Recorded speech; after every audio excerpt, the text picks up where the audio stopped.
So, how do you transform your small business into a large conglomerate and bring it into the commanding heights of global business? Well, the Nigerian government, working with a private concern known as the African Enterprise Initiative, is embarking on what it says is a strategic intervention. They're trying to see if it's possible to upscale the skills of Nigerian business leaders and entrepreneurs to make the transition into global enterprises. But is it possible to expand such boundaries in a world in which African businesses operate at the fringes of the global economy? Well, the man who's working with the Nigerian government on a new manifesto to reposition the country's enterprises globally, Dr. Nicky Okoye, certainly thinks so. We'll find out more about his collaboration with the Ministry of Industries, Trade and Investment in a moment. But first, here are some snippets from the launch this week of the Nigerian government's inauguration of the Advisory Board of the African Enterprise Initiative. I'm particularly happy to be part of this development because this initiative, which is geared towards the realization of domestic investment, capacity building, and provision of access to global market for Nigerian businesses at all levels, with special emphasis on micro, small, and medium businesses, women, youth, and the elderly, do not have come at a better time than now, when the government is doing everything possible to achieve sustainable development in our country. Ladies and gentlemen, history has shown that no country has ever become rich or developed by exporting raw materials without developing its industrial sector, and that sustainable development can only be achieved when the foundation for development is laid on the tenets of responsible, inclusive, and balanced investment. An initiative that emphasizes domestic investment, capacity building, and provision of access to global market for entrepreneurs across all demographics. They therefore one that deserves all the support you is required to succeed.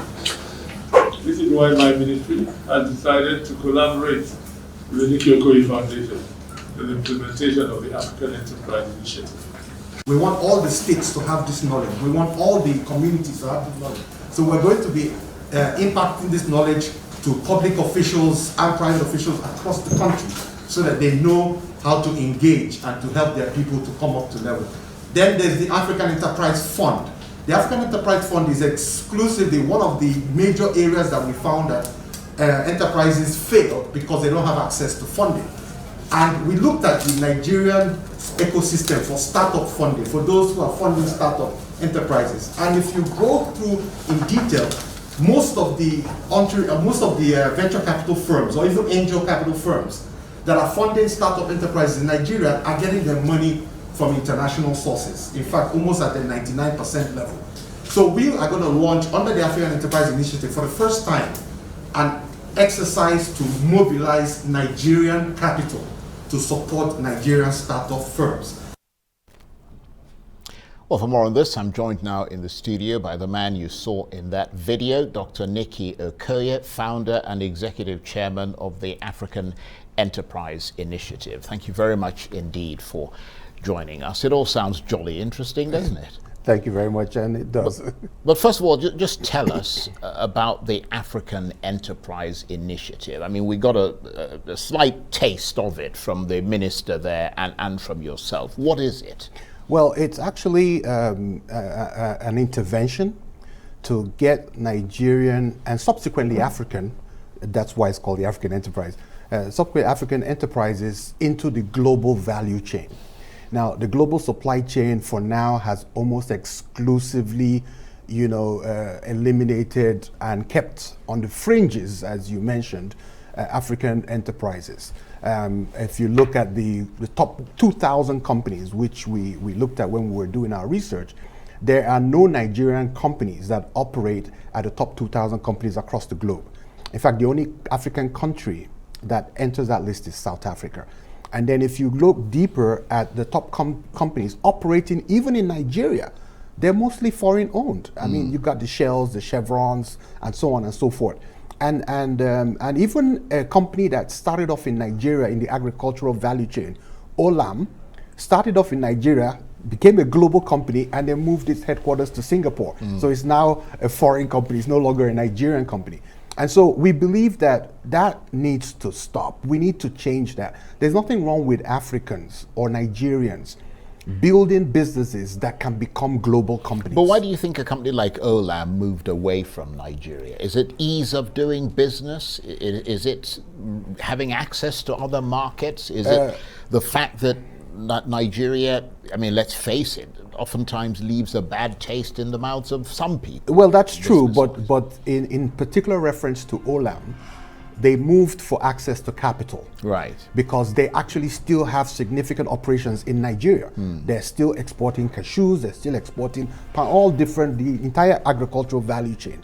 So they're operating in Nigeria. It's just that their headquarters is in Singapore. And they did that because the enterprise Singapore approached them when they were operating out of London and gave them incentives, the tax incentives, investment incentives. The Sovereign Wealth Fund for Singapore is invested in Olam as well. So it was a capital strategy. It was an access to capital strategy that moved them to Singapore in essence. Of course, there are some challenges with the operating environment in Nigeria, but they still operate in Nigeria. So they're operating in spite of those challenges in Nigeria. And we believe that the time has come to up the scale in terms of operational delivery in business. So when we talk about the Olams of the world, or even the Dangotes of the world, these are companies that are in brick and mortar businesses.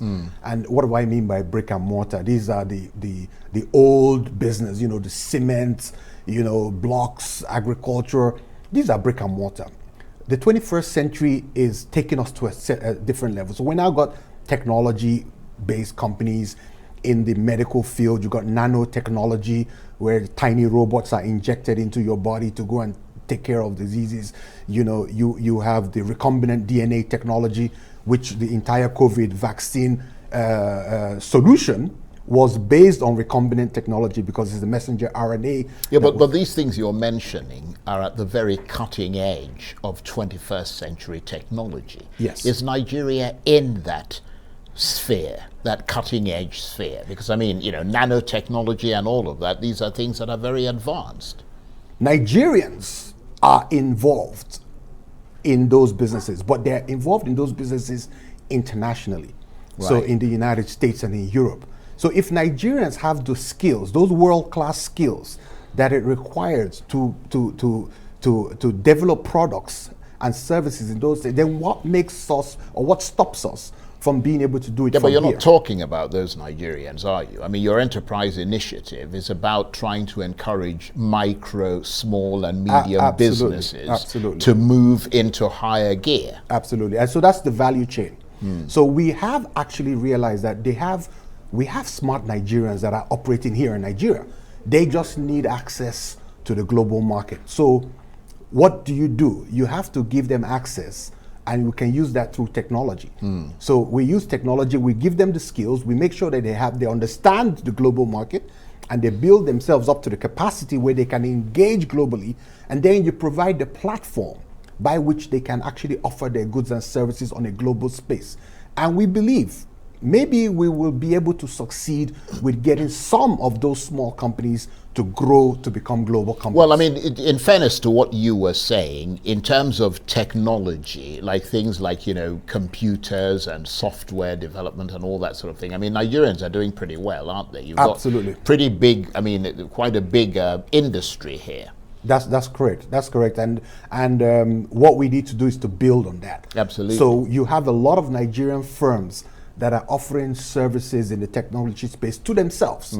So a good case in point is the folks in the fintech area, where you had a company like Paystack that recently was acquired by Stripe for $200 million, or Flutterwave that just raised $170 million at $1 billion valuation, a company that has just been out for about 5 years.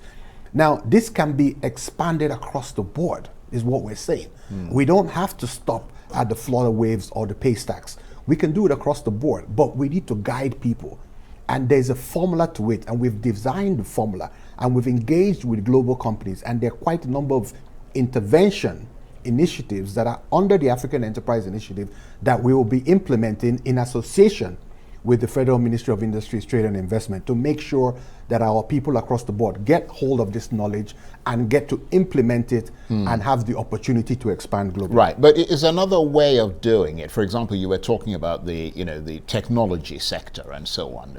People in computers, digital world, developing all kinds of things, but on a very small scale. Is it perhaps a good idea to aggregate them together into a bigger company? I mean, is that part of what you're doing, and make them more marketable in that sense and more competitive? That is not in those few words, but that is part of the strategy, is to aggregate their services and their product offering. So sometimes it might make sense to aggregate them into one company, but in some cases they might want to stay within their company, but you can aggregate their services. Right. And in order to aggregate their services, all you need is technology, and we can do that.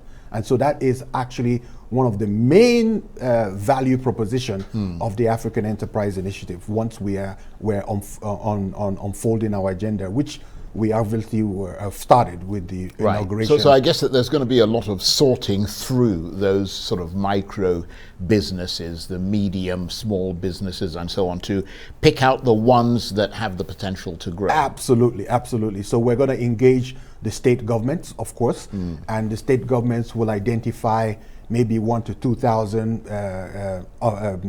companies within their state that they believe has that potential. Then we will come and do a But that's where the issue of unfortunately corruption and all that comes in, isn't it? Where suddenly somebody will say, "Oh, my brother is, by the way, let's get his company, put his company there," and because you don't want to ruin you just say, "Right, okay, we'll slip your company in," and it doesn't really have what it takes, and they're trying to simply get the capital and run off with it. Well, they won't get the capital if they don't meet certain standards, because the capital. And these are international standards. Yes, and this is not grants. We're not talking about grants. Right. We're talking about actual investment. Sure. We're talking about, so there's going to be a lot of scrutiny, and the business models have to make sense, and the people behind the business models have to make sense as well. So there will be a lot of verification of your background, who you are, where you're coming from, your consistency, right, and your capacity, So it's not a grant. We're not doing any grants. All right, stay with us. We want to talk with you some more. You're watching the Arise interview. Plenty more still ahead as we continue our chat with Dr. Nicky Okoye, founder and executive chairman of the African Enterprise Initiative. Stay with us.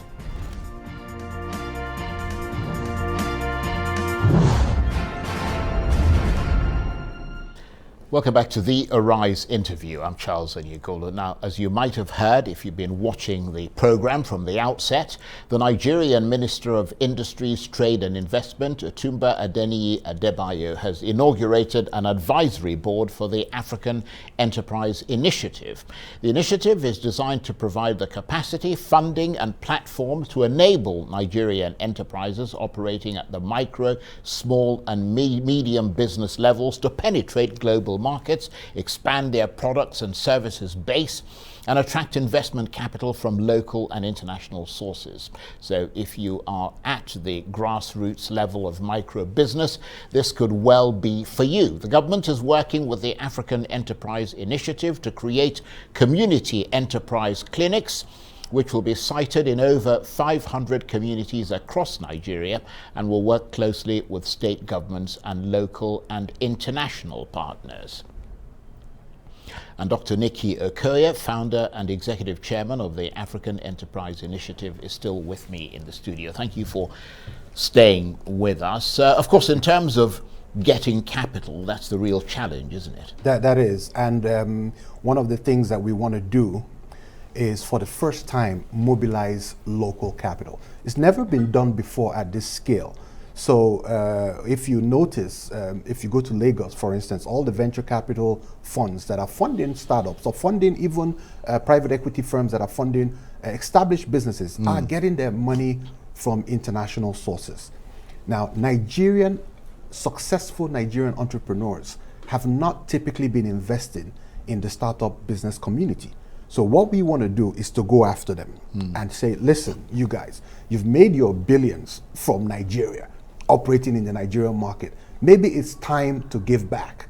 And you can give back by aggregating your investment into this pool and then we can support businesses. And it's not just giving across back, the country. they're also potentially going to make a profit. Exactly, exactly. They will make a profit. And so we know that a lot of them have an emotional connection to where they're from. So the enterprise fund, the African Enterprise Fund for Nigeria, will have sub-funds which are targeted at geographical locations. That's a very strategic move, Exactly. very good move. Yes, so for Lagos, you have one that is targeted for Lagos. For Anambra, so all those Anambra billionaires that drive Rolls Royces all over the place, they now have an opportunity to do something in their own place. Exactly. Yeah, that's a good strategy.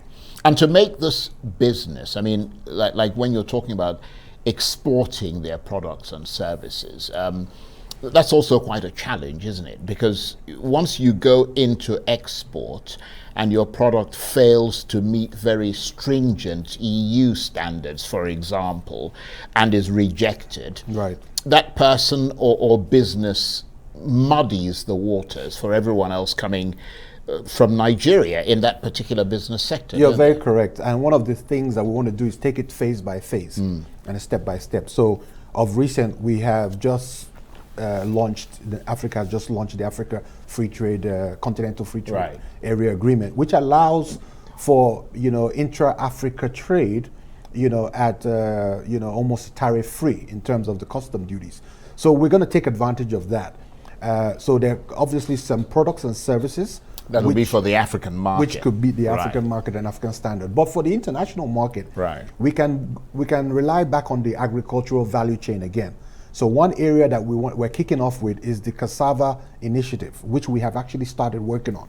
Now, in order to get high quality cassava flour into the US market, into Europe and so on, we are going to be working with specific processors and we're going to put them through an assessment, to make sure that they meet the standards, checking the variety of cassava they're planting, right down to the process by which they are doing the processing. And then once they get to the standard and they've been certified also by the US FDA import standards for cassava flour, then they can participate. So in that case, we are able to avoid the problem that you just mentioned. We've actually identified off-takers in the cassava space, and we expect to do this in groundnut, in cashew, and in other commodities. Right. Now, you've mentioned things like agriculture, which you're clearly talking about now. You've also talked about the technology sector. Just give us other examples of some of the micro businesses that are most likely to succeed in this quest to help them transition into global enterprises. Absolutely. So another sector is the creative industries. Right. The creative industries is made up of a wide range of subsectors. So you've got beauty, the beauty industry, you've got the fashion industry, you've got the arts industry, you have music, you have movies. And these are industries for the movies and music that have already gone global, even without an initiative. Yes, absolutely. And so once we were able to put an initiative together and push them, then they could really, impact. Explode. Yes, they could explode. They could impact job creation. They could impact the national GDP. They could impact, economic prosperity for a lot of Nigerian young people. In the beauty space, that is an area. The last time I was in London, I saw a Nigerian dress, which is made out of cloth that is, and the designer in Nigeria, selling for £500 to £1,000. In fact, the one was £500, one was £1,200. And these are dresses you can buy for 10, 20,000 naira. And people were buying it in London. And people were buying them in London. And so we need to have a conveyor belt, a pipeline. It doesn't have to be in Harrods. It needs to be on the high street where the entire population of Europe and UK or in the US can have access to those kind of fashionable clothes. They would love it. And even if you have them at a price point at about $20 or $30, it's still far much more expensive than they would ever be able to be produced in Nigeria. Another area is flip-flops, slippers. These slippers that we take for granted in Nigeria, we buy them here for about 200-300 naira, most 1,000 naira, which, as you know, is about $2. But in the United States, flip-flops go for between $10 and $20. And if they have designs on them then they go for about $30, you know. And so the aggregated value from some of the products that are made here is impressive. Yeah, it sounds that the potential is certainly there. Just listening to your description, it's obviously taking it through to the logical conclusion. That's the challenge. And you've talked about setting up clinics across Nigeria to further this objective. What are those clinics supposed to do? Well, one of the major things, and I think you alluded to it in the beginning, one of the major challenges we're going to keep having is the capacity of the entrepreneurs, the capacity of the young people or middle-aged people, or even the older people who are doing a second career, their capacity to do business at a global level. So the clinics, their job is to get these folks in and train them. Let them understand global market business, how to do business on a global level. What does it take? How do you manage the business? How do you put processes in your business? How do you expand? And how do you maintain standards? And how do you maintain standards? How do you have a governance system that is not so expensive? We cannot implement or force them to use the governance system that is available on the stock exchange because it will be too expensive. So we have to come up with a new type of governance system that can operate at the micro and small level, which is affordable for those kind of small businesses, but also gets the job done in terms of a transparent governance system that would make investors quite happy. And just briefly, if someone wants to be part of this, how do they get into it? Well, we're going to be launching a platform very soon, which will allow Nigerians from all over the country to register their interest. But most importantly, like I mentioned before, we're going to be dealing directly with the states. We're going to have specific requirements for each state in order to bring forth the entrepreneurs that they believe meet a certain standards, but we'll still screen them. So we're going to work with the states, but we'll also allow for folks to come to us on open enrollment. But the two areas where I think open enrollment will be very exciting is the apprenticeship scheme. So one of the things that we're going to do, we're setting up an African Enterprise Institute. Very briefly, we've got about 20 seconds. Okay, and the apprenticeship scheme, which is very familiar with Onitsha and Alaba and so on, we're going to formalize it and allow folks who are going to be learning That's an important thing, taking the informal sector and formalizing it. Exactly. Dr. Nicky Okoye, founder and executive chairman of the African Enterprise Initiative. Always brilliant talking with you. Thank you very much. Thank you very much. You're watching.